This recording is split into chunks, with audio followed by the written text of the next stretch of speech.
Salut tout le monde, bienvenue au Canadien Gangster Podcast. J'espère que ça va bien, j'espère que vous avez passé une belle semaine et désolé d'avoir uploadé ce podcast-là un petit peu en retard. D'habitude, je l'upload le lundi. Mais là, la semaine passée, j'ai pas eu le temps d'avoir un invité puis de faire ça. Puis la raison est que mon combat était annoncé la semaine passée puis je me suis occupé de ça, là. Bon, j'avais juste un contrat à signer, mais en tout cas, j'avais la tête ailleurs. Fait que là, aujourd'hui, je vais faire ça solo. Puis, je sais pas si au début, je trouvais ça, c'est quand même un gros défi de faire un 30 minutes, 45 minutes solo. Mais finalement, je me suis rappelé que je couvre le MMA puis les sports de combat, puis il se passe de quoi de vraiment weird à chaque freaking semaine. Puis depuis 2 semaines, c'est comme incroyable. Fait que c'est ça. Aujourd'hui, qu'est-ce que je vais faire, c'est vraiment parler de qu'est-ce qui s'est passé les 3 dernières semaines dans le sport de combat. Puis c'est ça, je vais partir à partir de là. Là, je viens juste de me rappeler que je parlais de mon combat, puis j'ai changé de sujet complètement. Mais oui, c'est ça, je vais me battre le 27 juillet à Edmonton. Puis je me bats contre... Je suis tellement pas bon, je sais même pas c'est quoi. Arman Tsarukyan. Arman Tsarukyan, un gars, un adversaire vraiment de taille. Il est 0-1 dans l'UFC par contre, mais il est super talentueux, il est super bon. Le gars, le premier combat qu'il a fait dans l'UFC, c'était contre Islam, puis il a fait un combat vraiment serré contre Islam. Puis ceux qui savent pas c'est qui Islam, c'est comme le boy de Khabib. C'est beaucoup de monde qui disent que c'est comme la version améliorée de Khabib. Moi personnellement je le trouve un petit peu moins bon, mais il a perdu contre ce gars-là, un combat très très serré, puis là son deuxième combat dans l'UFC c'est contre moi, fait que quand même des durs match-up pour Tsarukyan, mais moi je suis bien motivé là. Je trouve que c'est un combat vraiment le fun en tant qu'athlète, mais bon, pour ma carrière, disons que gagner contre ce gars-là ça va rien changer, mais en tant qu'athlète, c'est motivant. Tu sais, c'est un gars super bon en lutte, super bon au sol. Puis il a quand même plusieurs KO à son actif. Un gars qui a des bons spinning back kicks, des bons kicks. Fait que non, j'ai bien hâte de commencer mon camp d'entraînement pour me battre contre ce gars-là. Tsarukyan. Puis je suis bien excité, puis tout le monde dans mon entourage aussi est bien excité, mon équipe de coach. Georges, j'ai vraiment... Georges, il dit c'est un tough, mais il était bien content qu'il me donne ce match-up-là. Fait que c'est ça, mon combat, ça va être le 27 juillet à Edmonton. Puis là, je sais que ça fait quelques semaines que je parle de mon pool de MMA. Puis moi, je vais partir le pool de MMA après mon combat. Donc, ça va sûrement être en août que je vais partir ça. Puis il y a plusieurs raisons. Bon, je me suis rendu compte qu'il y avait quand même un petit peu de travail à faire. Il fallait que je fasse l'algorithme. C'est l'algorithme. En tout cas, il fallait que je fasse l'espèce de fichier Excel pour pouvoir compter les points plus facilement. Parce que bon, là, je commence à être tanné de le faire ça à la main sans rien là, avec ma calculatrice.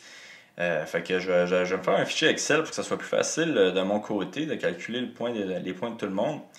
Fait que c'est pour ça. Je vais me donner un mois pour faire ça. Puis l'autre raison, c'est que le pool de MMA que j'ai fait avec mes amis, on va le finir au UFC 239. Ouais, on va finir ça à ce UFC-là. Puis qu'est-ce que je vais faire, c'est que ça, c'est le 6 juillet, je pense. Ouais. UFC 239, c'est le 6 juillet. Fait que on va finir le pool. Je vais dire c'est qui le gagnant de notre pool. Ça va être sûrement Mike qui est vraiment en avance. Là. Et puis, par la suite, en août, je vais le partir avec tout le monde. Puis le monde va pouvoir gagner le super prix puis avoir leur nom écrit sur le trophée. Puis en plus de ça, moi, chaque mois, avec les Patreons, je vais donner des prix à celui qui va avoir le plus de points à chaque mois. Donc, c'est ça. Ceux qui veulent m'encourager pour le Patreon, vous pouvez le faire maintenant. Je vais mettre le lien dans mon post. Sinon, vous pouvez attendre aussi en début août. D'après moi, c'est en début août. Là. En début août, je vais partir le pool. Puis là, vous pouvez aller sur mon Patreon. Ça va être 5$ pour participer au pool puis pouvoir gagner des prix à chaque mois. Fait que c'est ça. Soit vous m'encouragez tout de suite, vous êtes une bonne personne, ou soit vous attendez dans 2 mois, puis vous êtes une moyenne personne. Sinon, là, il y a eu un UFC en fin de semaine. C'était Smith contre Gustafsson. Attends, je vais pas faire ça tout de suite. En premier, je vais remercier les nouveaux Patreons que j'ai eus cette semaine. Donc, merci à Samuel Boutillette, qui est un stéroïde dealer, puis Nicolas Saint-Cyr aussi. Merci à ces deux gars-là. Eux autres, c'est des bonnes personnes. Ils n'ont pas attendu 2 mois pour m'encourager. Fait que merci les gars. Puis, c'est ça. Là, je vais féliciter les personnes qui ont gagné le pool cette semaine. Donc, c'est Gustafsson contre Smith. Puis, moi, je pensais que c'était Pierre-Luc Pouliot qui avait gagné avec plus 16,1 unités, mais je me suis trompé. J'avais pas vu qu'il y avait un autre gars qui avait fait encore mieux que ça. Mais plus 16,1, c'est extrêmement bon. Mais Julien Ditry-Barca, je sais pas si j'ai dit ton nom comme il faut là, en passant, mais Julien Ditry-Barca, il a fini avec plus 20,68 unités. Puis ça, là, c'est extrêmement bon. Moi, je pense que j'ai jamais réussi à faire un score de même, là. Puis la raison, c'est parce qu'il avait mis beaucoup d'unités sur Smith. Puis moi, je dis en passant, je pensais pas que Smith allait gagner ce combat-là. Je pense qu'il n'y a pas beaucoup de monde qui pensait ça, mais il a vraiment très bien fait. Il a vraiment... il a fait mal paraître Gustafsson, puis en plus, voyons, en tout cas, ce gars-là, là, il a pris sa retraite, Gustafsson. Je suis pas capable de dire le nom. Il a pris sa retraite après son combat, mais je pense qu'il n'y a pas beaucoup de monde qui était surpris. Ça faisait plusieurs fois qu'il disait que le stress du MMA, il n'aimait pas ça, puis qu'il était de moins en moins passionné. Fait que bonne retraite à Gustafsson. Puis félicitations à Julien Ditry-Barca qui a fini avec plus 20,68 unités. Plus ça, là, juste pour mettre une image là-dessus, là, si une unité valait 10$, donc il aurait commencé avec 100$, donc on commence toujours avec 10 unités, il aurait fini avec 306$, donc il aurait fait 206$ de profit. C'est extrêmement bon, c'est du 200%. Là. Donc, beau travail, Julien. Là, je pense que c'était mon intro, ça. J'ai-tu fini? Je pense que j'ai fini de parler. Là, on va rentrer dans un vrai sujet, là. Fait que c'est ça. Si vous voulez m'encourager, allez sur mon Patreon, ça va me faire super plaisir. Puis moi, je vous envoie une belle petite lettre avec des affaires signées, comme si c'était vraiment nice, là. Mais bon. Puis c'est ça. Je vais mettre quand même mon jingle. Ouais, je vais mettre mon jingle. Je vais prendre une petite pause, puis je vais mettre mon jingle. Puis on va parler de ce qui s'est passé dans les 3 dernières semaines. Donc, merci d'être là et bon podcast. Olivier, the Canadian gangster, Open Mercier! I just wanted to be a Canadian gangster, that's it. I mean, dude, I have a stash, I say sorry, I cry, I don't give a fuck, man. People think I'm local. It's just the beginning, I'm telling you the truth, it's just the beginning. Yeah, you know, it's done, I mean... Là, finalement, la petite pause que j'ai prise, je suis allé courir. Fait que c'est pour ça que la lumière est un petit peu différente. Donc, je dirais bien désolé, mais je sais pas pourquoi j'ai dit ça. C'est pas vraiment important, en fait. Là. Mais le premier sujet que je voulais aborder aujourd'hui, c'est le sujet de Sage Northcutt. Sage qui a quitté le UFC il y a à peu près 1 année pour signer avec la promotion One Championship, une promotion qui est en Asie là, présentement. Je pense qu'ils font juste des shows en Asie, mais je suis pas certain. Mais c'est une belle petite promotion. La rumeur dit qu'ils payent très très bien. Puis c'est ça, Sage puis Eddie Alvarez, il y a aussi Demetrius qui sont rendus dans cette promotion-là. Puis Sage avait son premier combat qui était contre Cosmo Alexandre. Il y a à peu près 3 semaines de ça. Puis Cosmo Alexandre, il a knocké Sage. Il a knocké Sage à peu près 30 secondes. C'était vraiment... Écoute, c'était pas une surprise pour beaucoup de personnes. Moi, j'étais pas sûr de comprendre c'était quoi le but de faire comme premier match-up Sage Northcutt contre Cosmo Alexandre. Cosmo qui est reconnu pour avoir un stand-up extrêmement... qui est reconnu pour avoir un bon stand-up puis qui était reconnu aussi pour être très puissant. Puis on le sait que Sage a toujours un petit peu de misère avec son menton, qu'il avait de la misère contre les gars un petit peu... Les gars forts, les gars puissants, et contre les lutteurs. Donc j'étais pas sûr de comprendre pourquoi il avait fait ce match-up-là. Je voyais pas Sage amener Cosmo au sol. Puis ben, qu'est-ce qui est arrivé? C'est que Cosmo l'a knocké en à peu près 30 secondes. Puis Sage, il a fallu qu'il se fasse quand même une chirurgie au visage. Il y a eu 8 fractures au visage. Puis écoute, c'est pas bon, man. C'est vraiment, vraiment pas bon. Il y a quelques années, on disait que Sage était vraiment le futur du sport. Puis je pense que, sans dire que sa carrière est finie, je pense que ça va être difficile de revenir de ça. Écoute, il y a 23 ans, on n'a pas vu tant d'amélioration dans son jeu. Il y avait vraiment des capacités physiques incroyables. Par exemple, moi, je m'étais entraîné avec lui au Tristar. Il était venu au Tristar pendant à peu près 1 mois. Puis il était très explosif, mais il y avait vraiment une lacune au niveau de la technique. Puis lui, Sage, quand il s'entraînait, il y avait toujours son père qui le suivait partout. Puis c'était difficile un petit peu de lui montrer des nouvelles techniques parce que son père, il faisait toujours des commentaires sur les techniques. Puis souvent, c'était comme son père qui prenait le contrôle de l'entraînement. Puis moi, j'étais même allé chez Sage Northcutt, que je me souviens bien, c'est au Texas. Je me souviens où je suis allé, là. Mais c'était au Texas, si je me souviens bien. Habité chez lui pendant à peu près 1 semaine et demie. Puis c'était tout son père qui gérait ses entraînements.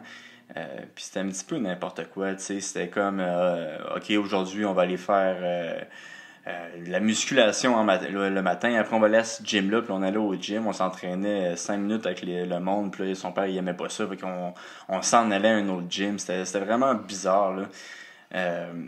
Donc, je pense qu'une des raisons pourquoi il a peut-être pas évolué tant que ça, c'est peut-être la cage que son père a créée alentour de Sage, tu sais. Là, on savait qu'il était allé dans l'équipe de Uriah Faber. Il a-tu changé de nom, lui? C'est plus Team Alpha Male. En tout cas, il est allé à Team Alpha Male pour s'entraîner là-bas. Puis, tu sais, on avait vu quand même une petite amélioration.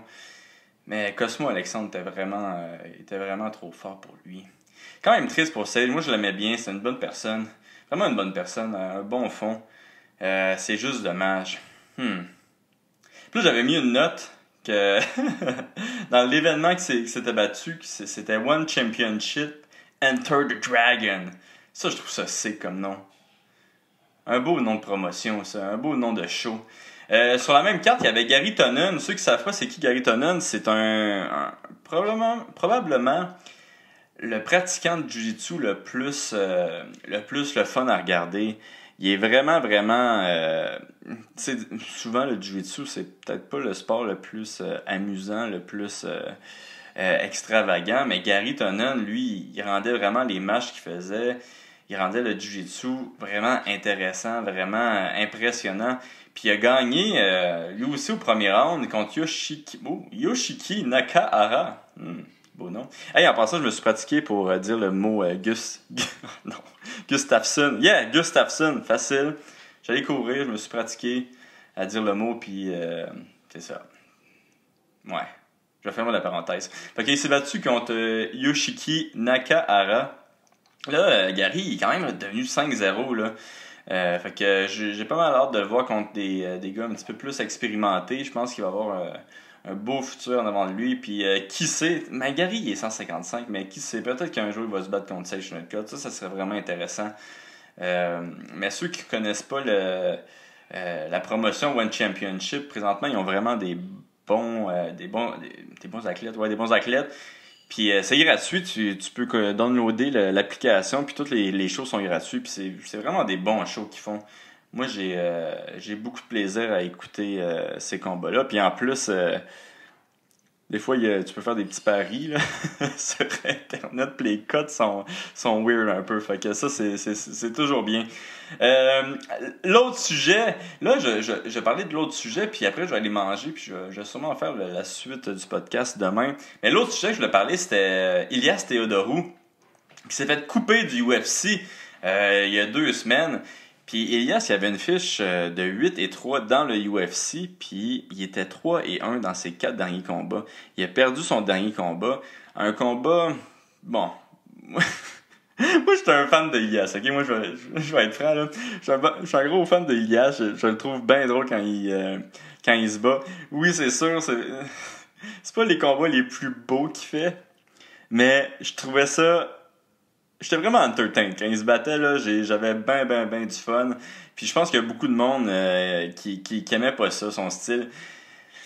Moi, l'argument que j'ai, pourquoi je suis un petit peu contre qu'il ait coupé Elias après un combat qu'il a perdu, c'est que peut-être que pour certaines personnes, c'était pas l'affaire la plus fun à regarder, mais c'est un style différent. Puis, tu sais, le gros du fun à regarder Elias, c'était oui à la télé, puis l'autre chose qui était le fun, c'est aller voir sur Twitter. Twitter, il explosait quand Elias se battait. C'était vraiment drôle. C'est quasiment aussi bon que le combat. Mais, tu sais, moi, je pense que une des forces du UFC, en tout cas dans le temps, c'était la diversité des combattants. Puis là, on dirait qu'ils veulent que tous les combattants soient dans un moule. Puis Elias, il sortait en tabarouette de ce moule-là. Comme je dis, je pense qu'il y a beaucoup de personnes qui n'aimaient pas ça, son style. Mais, man, moi, j'avais du fun à chaque fois que je le regardais.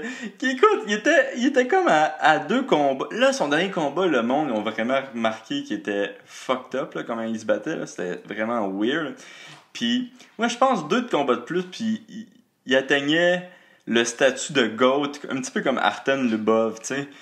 Mais, dommage pour Elias, il s'est fait couper. Puis il y a comme une espèce de conspiracy theory qui dit que le UFC a coupé Elias parce que il essayait de pouvoir fumer du pot. Il essayait d'avoir l'approbation de USADA pour pouvoir fumer du pot en compétition, parce qu'il disait qu'il y avait des problèmes chroniques je pense, d'épaule, là, si je me souviens bien. Puis il était très vocal par rapport à ça. Moi, je suis pas sûr de croire ça. Je pense qu'ils l'ont mis en co-main event. Ils n'ont pas aimé le show qu'il a donné, même si, selon moi, c'est le meilleur show au monde. Puis ils ont essayé de faire un exemple avec Elias, puis ils ont décidé de le couper. Je trouve pas ça super éthique de faire ça, dans le sens que, tu sais, Elias, c'était pas mal... C'était sa vie, le UFC. C'est comme ça qu'il gagnait. C'est comme ça qu'il gagnait sa vie. Puis, bon, peut-être qu'il avait un plan B. Je lui ai pas parlé, là, je vais être franc. Mais, écoute, c'est quand même difficile. En tout cas, moi, ça m'a fait peur un petit peu là, quand j'ai appris la nouvelle, mais ça doit être très difficile de recevoir un appel quand tu penses que ta job est pas en danger, puis de te faire sacrer dehors. Tu sais, c'est quand même... Moi, je sais pas comment il était payé, Elias, là, mais il devait être proche du 30 plus 30 ou 40 plus 40, quelque chose comme ça. Fait que c'est quand même des bonnes payes. Tu sais, il devait faire un bon 150 000 par année s'il se battait 3 fois. Puis de tomber à 0 d'une shot, c'est pas facile. Puis surtout s'il n'y avait pas vraiment de plan B. En tout cas, j'espère qu'il va se faire signer par une autre ligue. Peut-être One Championship. Ah, ça serait nice qu'il soit dans One Championship. One Championship, le monde a des gimmicks. C'est vraiment drôle. Je trouve ça vraiment le fun, One Championship. Ça serait bien de le voir là-bas. Puis en plus, One Championship, il te laisse entrer dans le ring comme tu veux. Puis je pense qu'Elias ça serait bon qu'il ajoute un petit peu d'entertainment à ses combats en entrant à faire des walk-in. C'est des walk-in qu'on dit? Des walk-off. En tout cas, en entrant dans le ring de façon spectaculaire, borderline drôle. Là, ce serait vraiment cool de le voir. Fait que c'est ça mes 2 premiers sujets que je vais parler. Là, je vais les manger. Mais là, mes sujets préférés arrivent. Là. J'ai bien hâte d'en parler avec vous. On va parler de Cowboy Oliveira, puis d'Anthony Joshua aussi, qui s'est fait battre, en tout cas de façon incroyable. Donc, c'est ça. Restez là, puis en tout cas, moi, je vais prendre une petite pause, puis vous, ça va paraître comme 2 secondes et demie. Salut, ça va? Fait que le prochain sujet, c'est Anthony Joshua contre Andy Rius, qui qui s'est passé en fin de semaine. C'est probablement un des plus gros upsets de l'histoire de la boxe. Anthony Joshua qui était à moins 5000. Si tu voulais bêter pour lui, donc moins 5000, il faut que tu mettes 5000$ pour faire un gros 100$. Puis Andy il était à plus 1330. Donc si tu mettais 100$, tu gagnais 1330$. Ça donnait des probabilités d'Anthony Joshua pour qui ça lui donnait 98%, moins 5000. Puis Andy, ça lui donnait 7% de chance de gagner à 1330. Fait qu'un méga upset, mais j'ai rarement vu un gros upset comme ça. Je pense qu'il y a eu quand même beaucoup de rumeurs sur le pourquoi qu'Anthony a perdu. Puis la première, moi je trouvais ça intéressant là, de parler de ça, là, mais la première rumeur, c'est que Anthony Joshua, supposément, aurait fait une crise de panique en arrière, donc juste avant qu'il entre pas dans l'octogone, dans le ring de boxe. Il aurait fait une crise de panique, puis son père aurait dit au manager d'Anthony Joshua, Andy Hearns, de canceller le combat. Puis c'est pour ça qu'il y a comme une vidéo présentement qui se promène sur les internets qui montre le père de Anthony Joshua qui essaie de frapper Andy Hearns. Puis tu vois vraiment Anthony qui sépare les deux puis qui parle à son père qui dit « Non, don't worry, it's my fault, I took the fight ». Donc, mais encore là, c'est des rumeurs. On ne sait pas vraiment qu'est-ce qui s'est passé, là. Mais la première rumeur, c'est ça, c'est qu'il avait fait une crise de panique avant le combat. Son père voulait canceller le combat, mais finalement non. L'autre rumeur, c'est qu'il s'était fait mettre KO avant le combat. Donc, pendant le camp d'entraînement, il s'est fait mettre KO, puis c'est encore la même chose. Oh, la lumière est meilleure ici, ouais. Donc, c'est encore la même chose. Le père, il voulait pas que son fils se batte. Finalement, Andy Hearns a dit qu'il allait se battre quand même. Puis bon, on sait qu'est-ce qui est arrivé, il a perdu. Puis tu sais, le combat, s'il y avait un rematch, moi je donne l'avantage quand même à Anthony. Je pense que qu'est-ce qui est arrivé pendant le combat, c'est que bon, il a droppé Andy Rius, puis on dirait qu'il était comme trop excité. Il a essayé de le finir là, puis Andy il est revenu. Je pense que c'est 10 secondes après, il a mis Anthony au sol encore, là. Fait que Andy s'est fait mettre au sol. 10 secondes plus tard, il met Anthony au sol. Puis à partir de là, c'était juste Andy qui menait le combat. Puis il a vraiment très bien travaillé, Andy. Puis là, le monde, ils ont Twitter embarqué dans la game, là. Parce qu'Andy, bon, il a pas la shape de l'athlète de l'année. Puis, ben, c'est le fun. C'est bien correct. Moi, je trouvais ça bien drôle. Beaucoup de monde le comparait à Homer Simpson quand il se bat contre Mike. Je sais pas c'était quoi le personnage dans les Simpsons, là, mais en tout cas, c'est le personnage qui était supposément Mike Tyson. Donc, il y avait beaucoup de memes là-dessus. Puis, tu sais, on voyait aussi les posts des deux. Je pense que c'était en 2012. On voyait Anthony Joshua qui disait I just won my medal in the Olympics. Puis celui de Andy, c'était comme just chilling after taking a shit. Fait que tu vois que c'est vraiment deux personnes qui viennent pas du même monde, là. Mais félicitations à Andy. Un beau combat. C'est le genre de combat qui nous fait vivre des émotions incroyables. Puis l'autre affaire, je l'ai parlé. C'est que Andy, comment il a eu le combat, c'est qu'il a envoyé un DM au manager d'Anthony, donc Eddie Hearns. Eddie Hearns, excuse-moi, le manager d'Anthony. Donc Andy, il a envoyé un DM à Eddie pour lui dire qu'il allait lui donner un dur combat. Puis c'est une des raisons pourquoi il y a eu le combat contre Anthony Joshua. Donc je trouvais ça assez drôle aussi, là. Mais félicitations à lui. Là, je pense qu'il va y avoir un rematch. Je pense qu'Anthony va gagner le rematch, mais espérons que Andy soit capable de faire un bon petit paycheck avant à ce combat-là. Je pense qu'il n'a pas fait la totale avec le dernier combat, là, mais celui-ci, il pourrait faire un bon petit montant. L'autre sujet, c'est Alex Cowboy Oliveira. Ben ouais, toi, c'est une histoire quand même... Ouais, c'est triste. C'est bad trippant. Fait que Alex Cowboy Oliveira, il y a 2 semaines, il a supposément il est supposément entré dans la maison de son ex et l'aurait violenté. Puis il aurait volé son enfant, donc il aurait pris son enfant de, je pense, 5 ou 6 mois, il serait parti en moto avec, puis bon, il était comme... le monde le recherchait. Finalement, ils l'ont trouvé, il a laissé son enfant à sa sœur. Ils sont allés chercher l'enfant à sa sœur. Finalement, il s'est rendu aux policiers. Oui, il s'est rendu aux policiers. Donc, il y a eu plus de peur que de mal, mais moi, Cowboy Oliveira, là, c'est un débile, man. Tu sais, la rumeur dit que le gars, il a 7 enfants avec 7 mères différentes.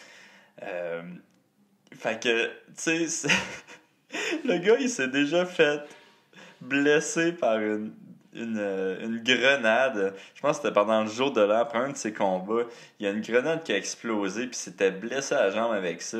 La fin de semaine qu'il a volé son fils ou sa fille à la mère, la rumeur dit que pendant toute la semaine, il était sur le party, fait qu'il était intoxiqué, fait qu'il y a eu quand même des plaintes toute la fin de semaine, sur lui qui était intoxiqué, qui essayait de se battre avec tout le monde. Fait que je pense qu'on va pas voir Alex Oliveira avant un petit bout. Alex qui avait perdu contre Mike Perry à son dernier combat. C'est quand même dommage. Tu sais, le gars, avant d'être en MMA, c'était un bull rider. Il ridait les taureaux, comment on dit ça? En tout cas, c'est un bull rider, puis il est devenu combattant de MMA après ça, puis il avait quand même fait des affaires nice. Il avait gagné un combat, il avait gagné le 50 000. Je pense qu'il avait acheté une maison à sa mère, il aidait les enfants aussi au Brésil. C'est un gars des favelas, fait que il aidait beaucoup la communauté. Mais là, c'est comme difficile de le protéger après avoir volé son enfant de 5 mois, surtout si c'est vrai qu'il a violenté la mère de cet enfant-là. Mais bon, avant ça, il était quand même reconnu pour faire le party, des parties incroyables. Tellement des gros parties qu'il y a des grenades qui se font lancer dans ces parties-là. Donc c'est ça pas mal tout. Je pense que j'ai rien d'autre à dire. C'était quand même tough de parler aussi longtemps tout seul. Anyway, hey, le prochain épisode, je suis quand même content de l'invité que j'ai, là. J'ai un combattant médiéval. Je sais pas si on peut l'appeler un chevalier. En tout cas, le gars, il faisait des combats en Russie, en armure, puis avec des vraies épées. Fait que j'ai bien hâte de faire ce podcast-là. Aussi, ça, c'est le prochain épisode, là. Puis, si vous voulez m'encourager, allez sur mon Patreon. Ça me ferait plaisir. J'aime bien ça, voir mes Patreons augmenter, parce que moi, je vois juste la richesse augmenter dans mon portefeuille. Donc, si vous voulez m'encourager, vous pouvez aller sur mon Patreon. Je vais le mettre dans mon post.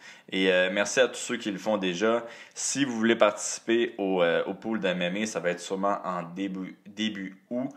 Puis là, je suis en train de checker les prix que je pourrais faire gagner. Puis si vous avez des idées de prix aussi, dites-moi-le. Puis je vais essayer de m'arranger pour trouver ça. C'est sûr que là, pour l'instant, vu qu'on n'est pas beaucoup, on va être une dizaine au début du pool. Je peux pas faire des méga incroyablement gros prix. Mais je vais essayer de trouver des commandites pour justement se procurer des prix qui seraient intéressants. Mais si vous avez des idées, contactez-moi. Puis merci de m'encourager encore. Vous êtes vraiment super. Puis là, en passant, dernière chose là, avant de finir ça, là, finalement, j'ai pris une journée de pause avant de faire la fin du podcast. Puis j'ai fait un podcast avec Pat Côté et Benoît Baudouin, ce qui s'appelle Dans la cage, si je me souviens bien. Je vous encourage à aller écouter ça. C'était 1 heure, puis c'est pendant 1 heure, je hate tout le monde dans le UFC. C'est vraiment bad. Puis tu sais, en plus, ça commence quand même soft. Puis là, à un moment donné, je m'écoute parler, je suis comme, my God, j'ai juste l'air d'un gars vraiment amer de ces 2 défaites. Il pense que tout le monde est sur les stéroïdes. Il est contre le UFC. Anyway, allez écouter ça. Moi, j'ai quand même eu du fun. Je voyais la face à Pat Benoît des fois là, dans certains propos qui avaient l'air de capoter. Mais allez voir ça, c'est un bien bon podcast qu'ils font eux autres. Beaucoup plus professionnel que le mien. En tout cas, j'étais comme jaloux de leur studio. Mais allez écouter ça, je pense que ça devrait être sorti cette semaine. Là. Je me demande si ça va pas être sorti avant le podcast que je suis en train de faire. Donc, merci tout le monde de m'encourager. Et c'est ça, dans 2 semaines, ouais, je vais poster mon prochain podcast dans 2 semaines. Pas ce lundi-ci, l'autre d'après. Puis, hey, dernière chose avant de partir. Bon UFC en fin de semaine. Cowboy Cerrone contre Ferguson. Ça va être malade. Je dis eux autres, là, c'est pas eux autres le main event, là, mais ça va être un bon combat. C'est pas mal le combat que j'ai le plus sorti, en tout cas en fin de semaine. Donc, bon UFC et bonne fin de semaine tout le monde. Puis je vous aime.